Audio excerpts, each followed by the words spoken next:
Hello students, कैसे हैं आप सब? बहुत बढ़िया। Welcome to my channel speedyscience.com।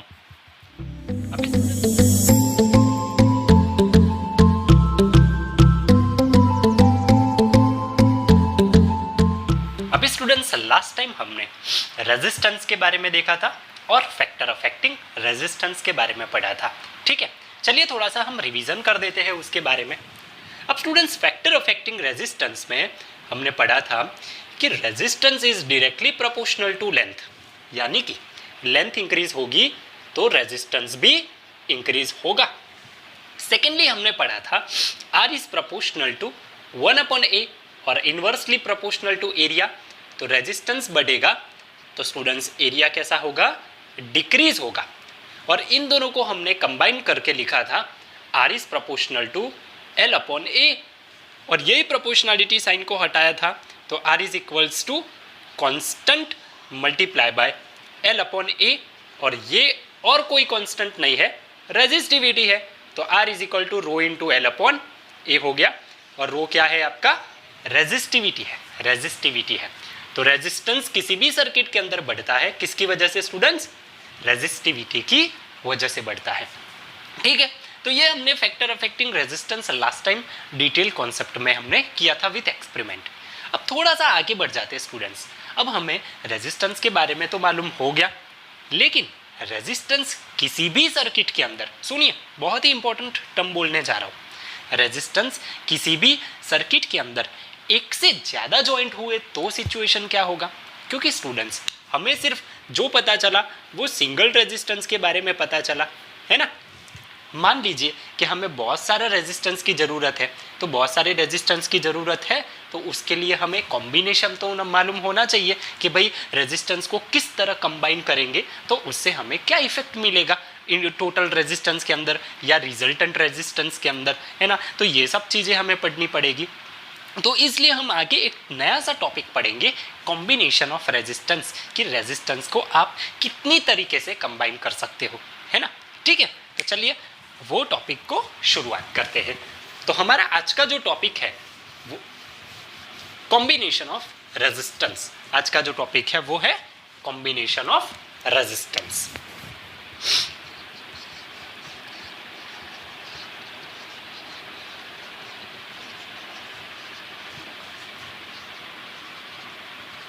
बहुत सारे रेजिस्टेंस होंगे तो हम उसे रेजिस्टर्स लिखते हैं। अब टोटल दो कनेक्शन होते हैं, एक होता है सीरीज कनेक्शन और दूसरा होता है पैरेलल कनेक्शन। दो तरीके से स्टूडेंट्स आप कंबाइन कर सकते हो रेजिस्टेंस को। एक होता है सीरीज कनेक्शन, आप सीरीज के अंदर कनेक्ट करें रेजिस्टेंस को या आप पैरेलल के अंदर कनेक्ट करें, है ना। मान लीजिए जस्ट फॉर एग्जांपल हमने सीरीज लिया तो यहां पर इस तरीके से हम सीरीज से ज्वाइंट करेंगे। ये हो गया सीरीज में, इसका नाम R1 ले लो, इसका नाम R2 ले लो। अब पैरेलल की बात करें तो पैरेलल के अंदर कुछ इस तरह से होगा। ये हो गया R1 स्टूडेंट्स। मान लीजिए पैरेलल के अंदर हमने एक और ज्वाइंट कर दिया, ये हो गया R2 स्टूडेंट्स, और एक और ज्वाइंट कर दिया और ये हो गया R3 स्टूडेंट्स। तो ये हो गया तुम्हारा पैरेलल कनेक्शन, है ना। तो पैरेलल के अंदर अब हमारा मेन इंपॉर्टेंट ये टॉपिक पढ़ने का क्यों है? क्योंकि R1 और R2 कनेक्ट करने से रिजल्टेंट रेजिस्टेंस के अंदर क्या इफेक्ट आता है वो पढ़ना है कि भाई रिजल्टेंट रेजिस्टेंस कितना होगा या रिजल्टेंट रेजिस्टेंस के अंदर कितनी इफेक्ट आएगी, क्या इफेक्ट आएगी, उसके बारे में स्टडी करना है। दोनों के अंदर रिजल्टेंट रेजिस्टेंस के बारे में स्टडी करना है। तो स्टेप बाय स्टेप हम दोनों करते जाएंगे, ठीक है। पता चल रहा है? तो टोटल कितने कॉम्बिनेशन हो गए स्टूडेंट्स? दो कॉम्बिनेशन हो गए। एक कॉम्बिनेशन का नाम क्या है? सीरीज कॉम्बिनेशन, और दूसरे का नाम क्या है? Parallel combination. कॉम्बिनेशन ना कहे और कनेक्शन कहे तो भी कोई प्रॉब्लम नहीं है। चलिए अब सीरीज कनेक्शन के अंदर हम पढ़ाई करते हैं। चल, नंबर 1 कनेक्शन है सीरीज कनेक्शन।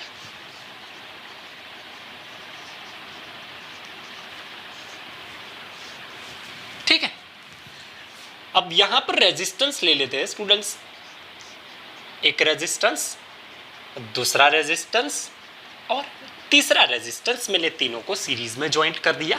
ठीक है, यहाँ पर मैं फर्दर सर्किट ज्वाइंट कर रहा हूँ एक्सटर्नल बैटरी सोर्स के साथ और फर्दर में ज्वाइंट कर रहा हूँ की के साथ।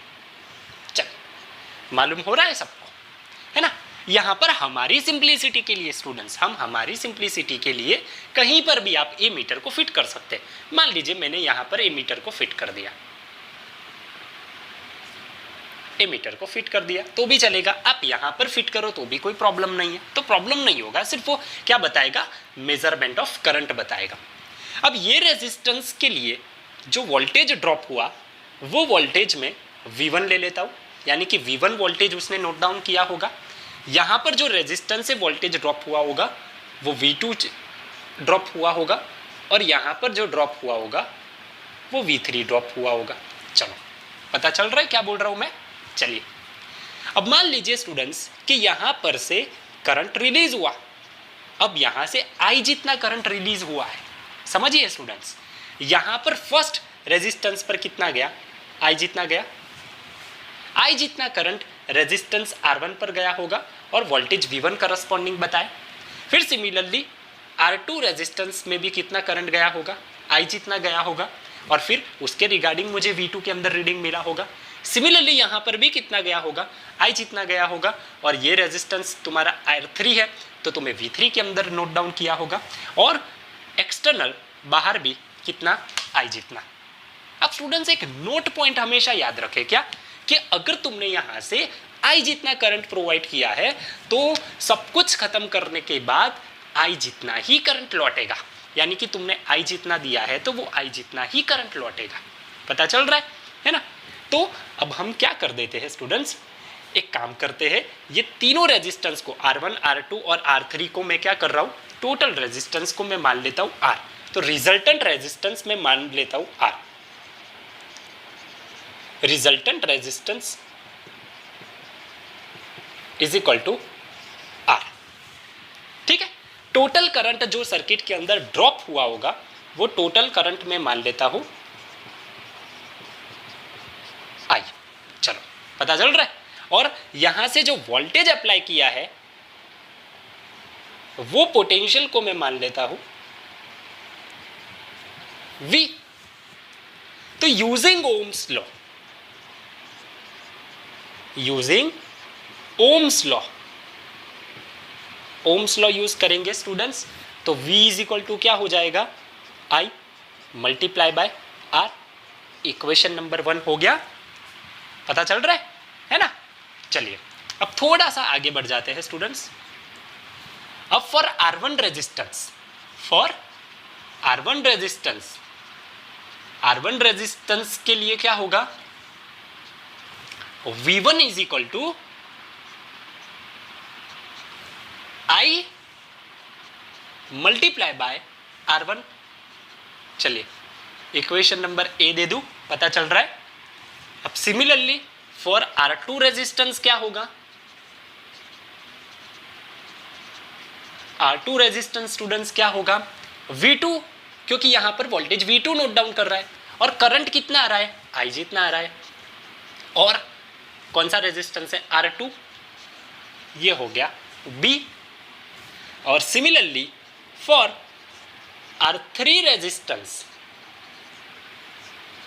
R3 रेजिस्टेंस के लिए क्या होगा, चलिए फटाफट बोलिए अब, V3 is equal to I multiply by R3 और ये इक्वेशन का नाम क्या दे सकता हूं मैं, C। पता चल रहा है स्टूडेंट्स। अब यहां पर तुमने जो वोल्टेज अप्लाई किया वो कितना किया, V जितना। अब तुमने V जितना वोल्टेज अप्लाई किया तो यहां पर जो टोटल वोल्टेज होगा सर्किट का वो V जितना होगा।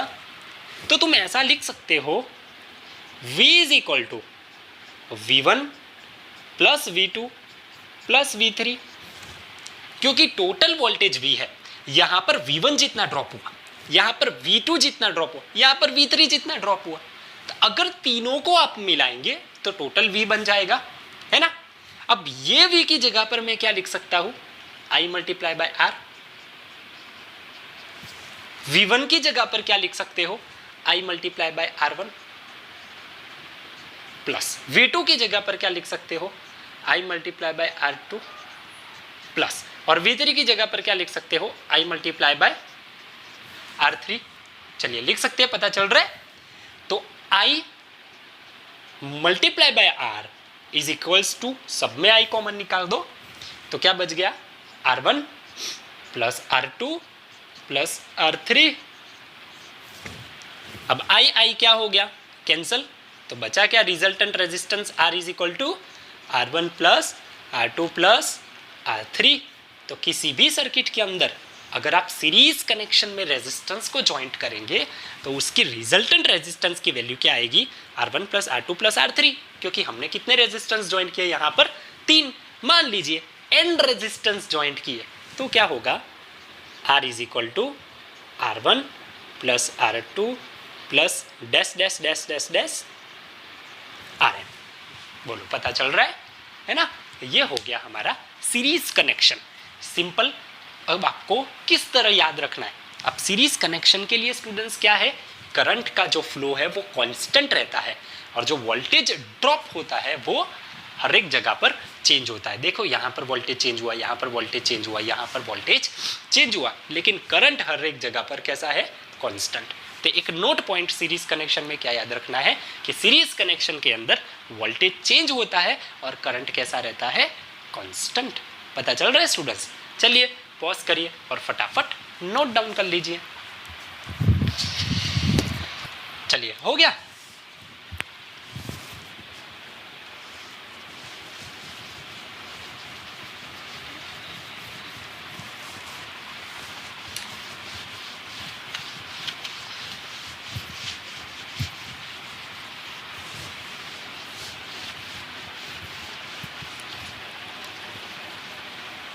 अब दूसरा कनेक्शन कौन सा होगा स्टूडेंट्स, पैरेलल कनेक्शन।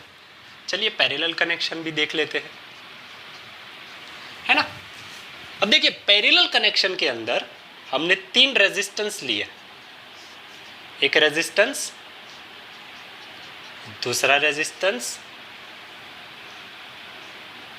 और तीसरा रेजिस्टेंस ले लेते हैं। चलिए अब वो तीन रेजिस्टेंस को स्टूडेंट्स यहाँ पर हमने किसके साथ ज्वाइंट किया, एक्सटर्नल बैटरी के साथ और एक की के साथ। पता चल रहा है स्टूडेंट्स। देखिए यहाँ से आप कितना करंट प्रोवाइड करेंगे, आई जितना और आई जितना, और आपको पता है लौटेगा भी कितना, आई जितना। चलो ये काम खत्म हो गया इतना, है ना। अब देखिए यहाँ पर बीच में एक जंक्शन आ गया, जंक्शन माना स्टेशन। अब स्टूडेंट्स देखो मैं किस तरह लर्न कर रहा हूं, जंक्शन माना स्टेशन। अब स्टेशन से करंट डिवाइड होगा, यहां पर जाएगा, यहां पर जाएगा और यहां पर जाएगा करंट, है ना। तो देखिए यहां से करंट यहां पर जाएगा, यहां पर जाएगा, यहां पर जाएगा। अब यहां पर R1 रेजिस्टेंस है स्टूडेंट्स, तो उसके रिगार्डिंग जो करंट जा रहा है वो I1 जितना जा रहा है। यहां पर R2 है, तो R2 के रिगार्डिंग जो करंट ड्रॉप हो रहा है वो I2 जितना, और यहाँ पर R3 रेजिस्टेंस है, तो यहाँ पर जो करंट ड्रॉप हो रहा है वो I3 जितना। अब देखिए यहाँ पर I1 जितना करंट ड्रॉप होके यहाँ पर आया I1, यहाँ पर आया I2 और यहाँ पर आया I3। पता चल रहा है। तो टोटल करंट यहाँ पर कितना मिलेगा, I is equals to I1 plus I2 plus I3। अब हिंट आ रही है किस तरह लर्न करना है। और यहाँ पर जो वोल्टेज है स्टूडेंट्स, वो वोल्टेज तुम्हारा V हो गया, टोटल सर्किट का वोल्टेज, जो पोटेंशियल नोट डाउन करेगा, है ना। चलिए फिर से यहाँ पर same to same resultant resistance कितना हो जाएगा,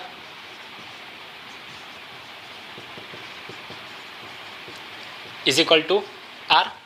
टोटल करंट कितना हो गया, इज इक्वल टू I, और जो पोटेंशियल कितना हो गया, is equal to V। Therefore using Ohm's law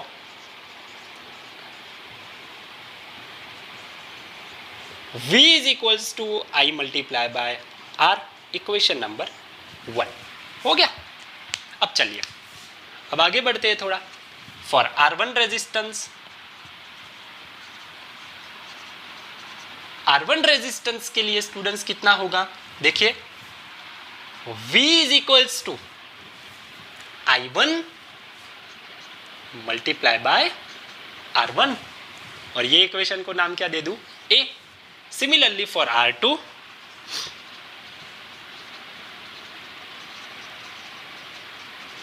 V is equals to I2 multiply by R2, equation number B।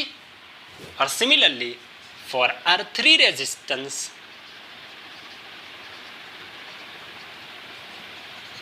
V is equals to I3 multiply by R3।